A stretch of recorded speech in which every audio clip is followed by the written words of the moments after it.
ഞാനേ അല്ലടാ ഇപ്പൊ എന്നെ കൊല്ലിയല്ലോ. ഒരു മിനിറ്റ് ഞാൻ ഇപ്പൊ വിളിക്കാം. ഞാനേ അക്ഷയയിലേക്കാ ഈ ആധാർ കാർഡ് ഒന്ന് കൊടുക്കാൻ.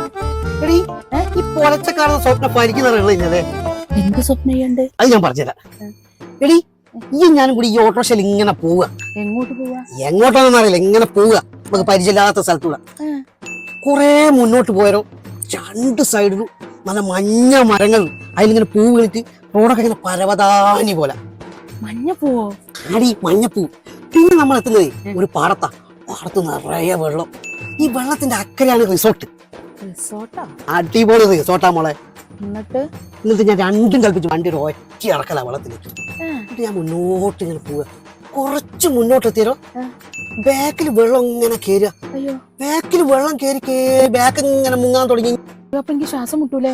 മുട്ടി നിനക്ക് മുട്ടി. എന്നിട്ട് ഞാൻ കണ്ണും പൂട്ടി സ്പീഡ് ബോട്ട് എടുക്കുന്നുണ്ട്. ഒറ്റ എടുക്കല. എന്താ മോളെ ഒരുമാതിരിക്ക് ഞാനെല്ലാം കൂടി കരക്ക് എത്തിച്ചു. അപ്പൊ നമ്മള് രക്ഷപ്പെട്ടില്ലേ? അവിടെയല്ല ടെസ്റ്റ്. എന്ത് ടെസ്റ്റ്? എന്താ മോളെ ഇതെല്ലാം കൂടി കരക്കെത്തിച്ച് ഞാൻ തന്നെ ബാക്കോട്ട് തിരിഞ്ഞു നോക്കുമ്പോ എന്താ അവസ്ഥ? ഇയ്യും ഇല്ല, ബാക്ക് സീറ്റും ഇല്ല. അയ്യോ, ഞാനും ഡ്രൈവർ സീറ്റും മാത്രം. ആക്കെ പോട്ടെ, ഈ കേറി ഞാൻ ബാധിൽ അപ്പുറം ഇറക്കി തരാം. വേണ്ട, ഞാൻ പോയിക്കോളാം. വേണ്ടേട്ടോ മോനെ, എനിക്ക് നീന്ത അറിയില്ല മോനെ, അതുകൊണ്ടാ. പോട്ടെ. ഞാനൊരു സ്വപ്നം കണ്ട നീ ഇങ്ങനെ മേടിച്ചാലോ? വേണ്ട മോനെ, എന്തൊരു ദുരന്തം സ്വപ്നങ്ങളോ കാണുന്നത്. കാണുന്നത് മാത്രമേ കാണൂ.